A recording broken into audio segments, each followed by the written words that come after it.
أنا اسمي مروان، عمري 23 سنة، طالب في معهد الفنون المسرحية.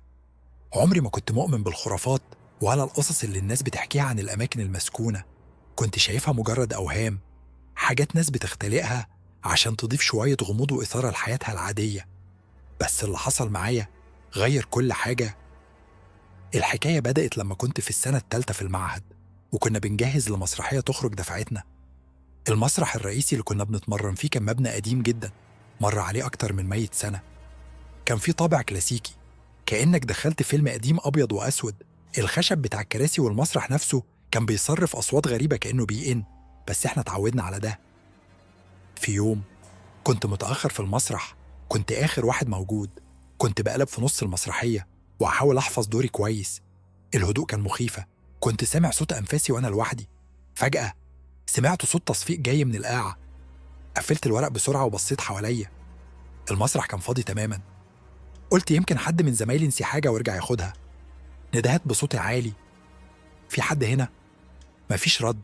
الهدوء كان مرعبة، وساعتها حسيت إن في حاجة غلط. التصفيق كان واضح، مش مجرد وهم أو حاجة في دماغي. وقفت في نص المسرح حاسس إن في حد بيراقبني. جسمي اتجمد لحظات، وبعدها قررت أخرج فورا. وأنا ماشي ناحية باب المسرح الرئيسي سمعت الصوت تاني، التصفيق، بس المرة دي كان أقرب، وكأنه جاي من فوق، من البلكونات العالية اللي كانت مهجورة من سنين. رفعت راسي وبصيت لفوق. رفعت راسي وبصيت لفوق البلكونات العالية اللي بقت شبه خرابة من سنين. الغبار كان مغطي الدرابزين، والستائر القديمة متقطعة ومتآكلة، ومفيش حد بيطلع هناك أصلا. كنت متأكد إن المكان مهجور، لكن الصوت كان واضح، التصفيق كان جاي من هناك. جسمي اتشنج للحظة، وحسيت بقلبي بيدق بسرعة. حاولت أقنع نفسي إنه مجرد تهيؤات، يمكن الضغط والتوتر مأثرين عليا. مسحت وشي بإيدي، أخدت نفس عميق، وقلت بصوت عالي: لو في حد فوق يا ريت يرد. الصمت التام. بس بعد ثواني قليلة التصفيق جه تاني، أبطأ شوية بس أقرب، وكأنه رد عليا. الدم جرى في عروقي ببرودة، وحسيت بعرق بارد بينزل من جبيني. عقلي كان بيصرخ ويقول لي أخرج من هنا فورا، لكن فضولي كان أقوى. كنت عايز أعرف إيه اللي بيحصل بالظبط، وأثبت لنفسي إن ده مجرد وهم، مش حاجة حقيقية. مسكت موبايل وفتحت الكشاف بتاعه، وقررت أطلع للدور اللي فوق، رغم إن كل حاجة جوايا كانت بتقولي ارجع. الدرج كان قديمة، كل خطوة كنت باخدها كانت بتصدر صرير مزعج كأنها بتحذرني. وصلت للبلكونة اللي كنت سامع منها الصوت، ووقفت عند الباب. كانت مقفولة بس مش بالمفتاح، مجرد مزنوقة. مديت إيدي بحذر ودفعتها ببطء. الباب اتحرك بصعوبة، وطلع صوت خشب بيحتاج ببعضه. ولما فتحتها أخير حسيت بتيار هوا بارد بيضرب في وشي، كأن المكان كان محبوس بقاله سنين. القاعة اللي قدامي كانت مظلمة، وما فيهاش غير ضوء خافت داخل من شباك مكسور. نظرت حواليا، مفيش أي حركة، كل حاجة مكانها. لكن حسيت إني مش لوحدي. جسمي كان إشعار، والهدوء كان مرعب لدرجة إني كنت سامع دقات قلبي في وداني. فجأة الصوت جه تاني، تصفيق واحد، بس المرة دي كان على بعد مترات قليلة مني. ساعتها عرفت إن اللي بيحصل مش طبيعي. ساعتها عرفت إن اللي بيحصل مش طبيعي. التصفيق المرة دي كان قريب جدا، أقرب مما كنت أتخيل. حركت كشاف الموبايل بسرعة ناحية الصوت، لكن المكان كان فاضي تماما. مفيش حد، مفيش حتى كراسي متحركة أو ستاير بتهتز، ولا أي حاجة تبرر اللي سمعته. رجلي تجمدت في مكاني، وقلبي بقى بيدق بسرعة تكاد تكسر صدري. حسيت إن في حاجة، حد شايفني، حد واقف هناك في الضلمة لكنه مش ظاهر. وفجأة حسيت بحركة في طرف عيني، حاجة صغيرة جدا، كأنها ظل تتحرك بسرعة في الزاوية البعيدة من القاعة. بلعت ريقي بالعافية وقررت أواجه خوفي. مين هناك؟ صوتي خرج متحشرج، وأنا مش متأكد إذا كنت عايز رد فعل فعلا ولا لأ. الصمت، ثم تصفيق تاني، لكن المرة دي جاية من ورايا مباشرة. اتجمدت مكاني، جسمي كله برد في لحظة، وشعرت بنفس بارد كأنه حد واقف قريب مني جده، أقرب مما كنت أتخيل. بمنتهى الرعب لفيت بسرعة، وكشاف الموبايل في إيدي بيدور معايا، لكن مفيش حاجة. القاعة فاضية تماما، بس الأرض كان فيها حاجة غريبة، غبار كتير. واضح إنه مفيش حد دخل هنا من سنين، لكن في نص المكان كان في آثار أقدام، آثار جديدة تماما، كأن حد لسه ماشي هنا حالا. اتنملت أطرافي كلها، وبدأت أتنفس بسرعة كأني محبوس تحت المية ومحتاج أطلع للهوا فورا. حسيت إني لازم أخرج حالا من هنا قبل ما يحصل أي حاجة أسوأ. رجعت خطوتين لورا، لكن فجأة الباب اللي دخلت منه اتقفل بقوة كأنه حد زقه بعنف. الصوت ضوى في المكان ورجع بعده الصمت المخيف. حاولت أفتح الباب لكنه ما كانش بيتحرك، كأن حد ماسكه من الناحية التانية. في اللحظة دي سمعت الصوت اللي جاب لي القشعريرة الحقيقية، صوت هامس، صوت حد بيتكلم لكنه مش مفهوم، كأنه همهمة جاية من كل اتجاه في القاعة. مشيت لورا بسرعة وكنت حاسس إن قلبي هيقف من الرعب. كشاف الموبايل بدأ يومض فجأة كأن البطارية بتخلص، لكنه كان مشحون بالكامل قبل ما أطلع. الهمس بقى أعلى وبقى شبه صوت ناس بتوشوش حواليا، لكني مش شايف حد. وفجأة التصفيق جه تاني، بس المرة دي كان شديد جدا، زي قاعة مليانة ناس بتسقف بحماس كأن المسرحية خلصت ولسه الستارة نازلة. لكن المسرح ده كان مهجور وكنت لوحدي، أو على الأقل ده اللي كنت فاكره. كنت واقف في نص القاعة المهجورة والتصفيق بقى أعلى وأعلى، كأن المكان مليان جمهور بيحتفل بعرض مسرحي عظيم. بس الحقيقة إن المسرح كان فاضي تماما، أو المفروض يكون فاضي. إيدي كانت بتترعش وأنا ماسك الموبايل، كشافه بينور ويطفي ومفيش أي تفسير منطقي للي بيحصل. عقلي كان بيحاول يقنعني إن ده مجرد وهم، يمكن الضغط والتوتر لعبوا بعقلي، بس قلبي كان بيقول حاجة تانية. كان بيصرخ ويقول لي اخرج من هنا فورا. لكن المشكلة إن الباب كان مقفول ومفيش أي طريقة للخروج. وفجأة التصفيق وقف. الصمت اللي جه بعده كان أسوأ بكتير، صمت تقيل خانق مليان إحساس غريب، كأن المكان نفسه بيتنفس. وبعدها سمعت الصوت، صوت كرسي بيتحرك ببطء وسط الضلمة. مشيت بالكشاف ناحية الصوت وببطء بدأت ملامح الكراسي القديمة تظهر، كلها كانت في مكانها ما عدا كرسي واحد في الصف الأول كان بيتحرك لوحده. اتجمدت مكاني وأنا مش قادر أصدق اللي بشوفه. الكرسي بيتزق كأنه في حد قاعد عليه وبيتحرك. حاولت أخد خطوة لورا لكن رجلي كانت تقيلة وكأن الأرض نفسها مسكتني. وفجأة وسط الضلمة ظهر شيء، لمحة سريعة، شبه شخص قاعد على الكرسي بس ملامحه مش واضحة، مجرد ظل بس كان بيبص ناحيتي. قلبي كان هيقف والموبايل وقع من إيدي على الأرض. الكشاف نور لحظة وكشف حاجة، رجلين لحد قاعد على الكرسي بس جسمه مش واضح. جريت بسرعة ناحية الباب، ضربته بإيدي بكل قوتي. كان مقفول بإحكام لكن الصوت ورايا بقى أقرب. حسيت بنفس بارد بيضرب في رقبتي وكأن حد واقف ورايا مباشرة. والهمس بدأ من جديد. العرض ما ينتهي بعد. كانت جملة واضحة جدا بصوت هامس لكنه مليان بشيء مش مفهوم، شيء مش بشري. صرخت بأعلى صوتي وأنا بخبط على الباب وفجأة اتفتح. اندفعت بره بسرعة وقبل ما ألف وأبص ورايا سمعت آخر حاجة ممكن أسمعها، تصفيق واحد بطيء جدا وكأنه بيودعني. خرجت من القاعة المهجورة وأنا بجرية، رجلي كانت بالكاد شايلاني وقلبي بيدق بسرعة كأنه عايز يخرج من صدري. كنت حاسس بالهواء البارد بيضرب في وشي لكنه ما كانش مجرد هواء، كان كأنه أنفاس حد واقف قريب مني، حد مش مرئي لكنه موجود. فضلت أجري في الممر الضيق للمسرح والإضاءة الخافتة زادت إحساسي بالخوف. الأرض كانت مليانة غبار لكن وأنا بجري عيني وقعت على حاجة غريبة، آثار أقدام، مش آثاري أنا، آثار حد غيري. الأثر كان واضح وكأنه حد ماشي جنبي بالظبط بنفس سرعتي، وكأن في كيان غير مرئي بيلاحقني في كل خطوة. بلعت ريقي بالعافية وحاولت أوصل لباب المسرح الرئيسي، لكن قبل ما أمد إيدي على المقبض سمعت صوتي. سمعت صوتي أنا بس مش مني. الصوت كان جاي من جوه القاعة اللي لسه خارج منها، نفس نبرتي بس كان بيقول حاجة واحدة: هتمشي دلوقتي؟ طب مش عايز تشوف النهاية؟ الدم اتجمد في عروقي. إزاي في صوتي جوه المسرح وأنا هنا؟ ببطء لفيت وشي ناحية القاعة. الباب كان مفتوح على آخره والضلمة اللي جواها كانت كأنها حفرة سودة بتمتص النور. ثم فجأة الباب بدأ يقفل لوحده ببطء شديد، وفي اللحظة اللي قفل فيها تماما سمعت تصفيق تاني، تصفيق واحد بطيء لكنه مليان معنى وكأنه بيقول لي لسه راجعين. خرجت من المسرح واخدت نفسي بالعافية، وقفت في الشارع أبص للمبنى القديم لكن كان واضح جدا إنه مهجور تماما وكأنه محدش دخله من سنين. حاولت أقنع نفسي إن كل اللي حصل كان مجرد هلوسة، إن الضغط والتعب لعبوا بعقلي، لكن وأنا بفكر في كده لمحت حاجة على طرف باب المسرح، ورقة صغيرة قديمة ومصفرة مكتوب عليها بخط واضح جدا: العرض القادم الليلة. وقفت مكاني وأنا ببص للورقة اللي مسكتها بإيدي المرتعشة. الحروف كانت واضحة لكنها باهتة، كأنها مكتوبة من سنين، لكن الأغرب إن التاريخ المكتوب فيها كان اليوم. إزاي؟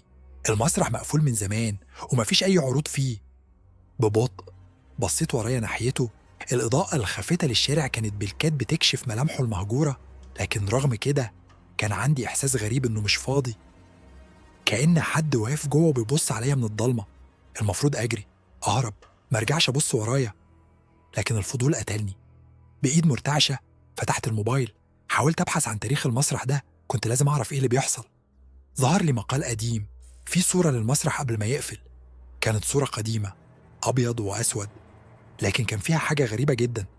الخشبة كانت فاضية، مفيش ممثلين، بس كان في جمهور، ناس قاعدة في الكراسي بملامح مش واضحة، كلهم بيبصوا لقدام كأنهم بيتفرجوا على العرض. لكن لما دققت في الصورة أكتر قلبي وقع في رجلي. في آخر صف كان في شخص قاعد لوحده، مظلم تماما كأنه مجرد ظل، لكن الأغرب إنه كان باصص للكاميرا مباشرة أنا، وكأنه عارف إني هبص عليه. شهقت وأنا برجع خطوتين لورا والموبايل كان هيقع من إيدي، لكن قبل ما أفهم أي حاجة شاشة الموبايل اسودت فجأة، ثم ظهرت جملة وحيدة على الشاشة: العرض ما انتهي بعد. صرخت ورميت الموبايل، لكن اللحظة اللي وقع فيها على الأرض سمعت الصوت، تصفيق بطيء وقادم من خلفي مباشرة. التصفيق كان قريب، قريب جدا، لدرجة إني حسيت بالهواء بيتحرك على رقبتي، كأن حد واقف ورايا مباشرة وبيصفق ببطء بإيقاع ثابت، كأنه بينادي عليا. ما قدرتش ألف، كنت متجمد في مكاني، كل خلية في جسمي كانت بتصرخ بتقولي اجري، اهرب، بس رجلي كانت مزروعة في الأرض كأنني بقيت جزء من الرصيف اللي واقف عليه. وبعدين التصفيق وقف. الصمت اللي جه بعده كان أسوأ، صمت تقيل كأن العالم كله توقف عن الحركة. وبعدين الصوت بدأ. ليه ما كملتش العرض؟ صوت هامس لكنه واضح، جاي من خلفي مباشرة، قريب لدرجة إني حسيت بنفسه البارد على ودني. صرخت، أخيراً قدرت أتحرك، جريت بكل قوتي بعيد عن المسرح، ما كنتش عارف رايح فين، الشوارع كانت ضبابية وقلبي كان بيدق كأنه هيكسر ضلوعي.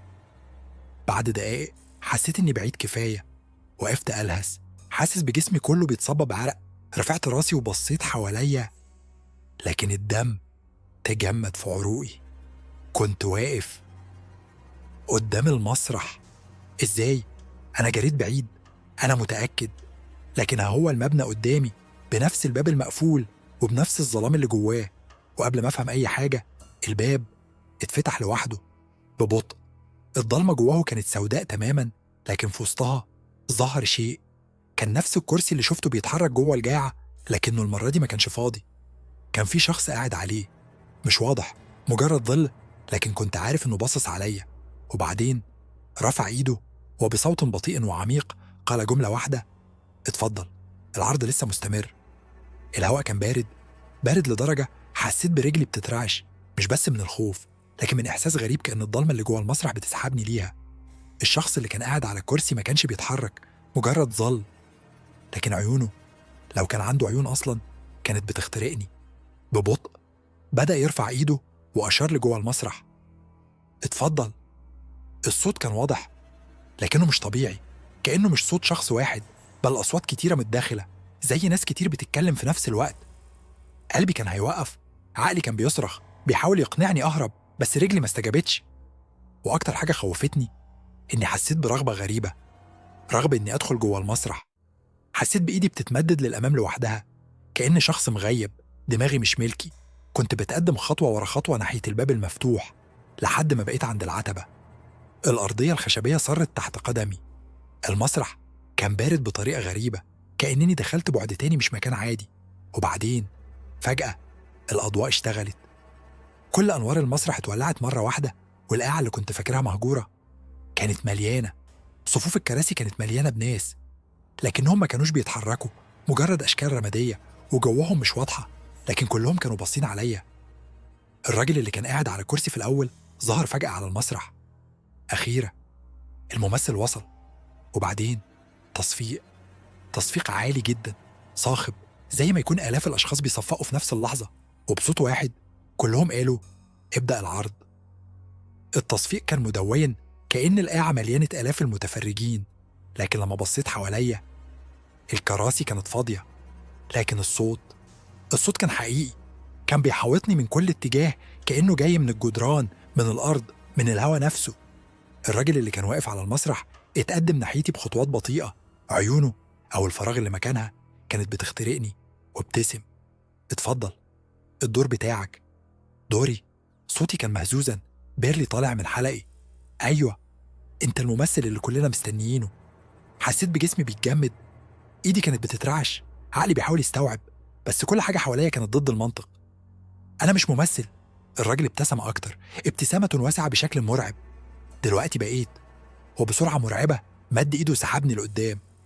صرخت، حاولت أقاوم، لكن مفيش فايدة. الأرضية تحتيا اختفت. لقيت نفسي واقف على خشبة المسرح، والأضواء كلها متركزة عليا، مش شايف أي حاجة تانية غير نور شديد وضباب بيغطي الكراسي. وبعدين سمعت صوتا مختلفة، صوت همسة، مش همس شخص واحد، بل همسات كتيرة، كأن ناس كتير بتتكلم ورا ضباب كتيف، أصوات متداخلة لكن بينها كلمة واحدة واضحة: ابدأ، احكي قصتك. الراجل اختفى، لكن أنا بقيت واقف في النص لوحدي، والمسرح كان مستنيني. وأنا كنت حاسس إني لازم أتكلم. الكلمات خرجت مني من غير ما أفكر، كأني حافظها، كأنها مش قصتي، لكنها كانت محفورة جوايا. كان في ولد دخل مسرح مهجور، وقبل ما أكمل تصفيق صاخب وانفجر حواليا، كأنني قلت الجملة اللي كلهم مستنيينها. لكن كان في حاجة غلط. كل ما كنت بتكلم كنت حاسس إنني بنسى نفسي، اسمي، عمري، حياتي بره المسرح. كل حاجة كانت بتتلاشى. وبعدين قبل ما أدرك اللي بيحصل بصيت ناحية الجمهور، ولقيت نفسي قاعد هناك. أنا، نسخة مني، بنفس لبسي، بنفس ملامحي، كان بيبص لي وكان بيبتسم. ابدأ العرض. التصفيق كان بيعلى أكتر وأكتر، وعيوني كانت مثبتة على النسخة التانية مني اللي قاعدة وسط الجمهور. أنا ولا مش أنا؟ كنت حاسس إن عقلي بيتقسم نصين، واحد واقف على المسرح والتاني قاعد هناك بيبصلي بابتسامة غريبة، كأنه مستني مني حاجة. لكن مستني إيه؟ الكلمات كانت عالقة في حلقي. المسرح كله كان بيضغط عليا، كأنه مكان مش مصنوع للبشر، كأنه فخ، وأنا كنت في نصه، والمخرج الوحيد كان قدامي. النسخة التانية مني ابتسمت أكتر، ورفعت إيديها وسقفت ببطء: كمل العرض. دماغي كان بيصرخ: أنا مش ممثل، أنا ما كنتش هنا عشان أمثل، كنت هنا بالصدفة. لكن لحظة، هو أنا جيت هنا إزاي أصلا؟ بدأت أحس إن ذكرياتي بتتداخل، كأنني هنا بقالي كتير سنين، حتى كأني كنت دايما جزء من المسرح ده. لا، لا، أنا مش جزء من ده، أنا ليا حياة بره. حاولت أفتكر اسمي، بيتنا، أصحابي. كنت بحارب عشان أفتكر كل حاجة. بصيت حواليا، المسرح، الأضواء، الكراسي، الضباب، الصوت، كله بدأ يتغير، بدأ يتهز، زي ما يكون مجرد وهم بيبدأ ينهار. أنا لازم أخرج، لكن إزاي؟ النسخة التانية مني وقفت، وبخطوات هادية بدأت تتحرك ناحيتي. كل خطوة كان معاها همسات من الجمهور الغير مرئي، همسات بتقول نفس الكلمة: خليك هنا، لا، مش هفضل هنا. حسيت بقوة غريبة في جسمي، كأنني لأول مرة كنت أنا المتحكم مش المسرح. صرخت بصوتي كله: أنا مش جزء من ده. وفجأة النور انطفى، كل حاجة وقفت، لا صوت، لا حركة، لا تصفيق، مجرد ظلام تام. وبعدين لمحت ضوء ضعيف من بعيد، باب مفتوح في آخر المسرح كأنه مخرج. جريت بكل قوتي ناحيته، رجلي كانت تقيلة، كأنني بحارب جاذبية غريبة بتحاول تسحبني تاني للظلام. بس ما فكرتش، ما وقفتش، فضلت أجري لحد ما عديت الباب. لما فتحت عيني كنت واقف قدام المسرح بره. الهواء كان بارد لكنه طبيعي، الشارع كان هادي، والمبنى ورايا كان ساكت تماما. بصيت حواليا، كل حاجة كانت طبيعية. أنا خرجت، لكن هل فعلا خرجت؟ بسرعة بصيت في انعكاس زجاج إحدى السيارات القريبة. كنت أنا، صح،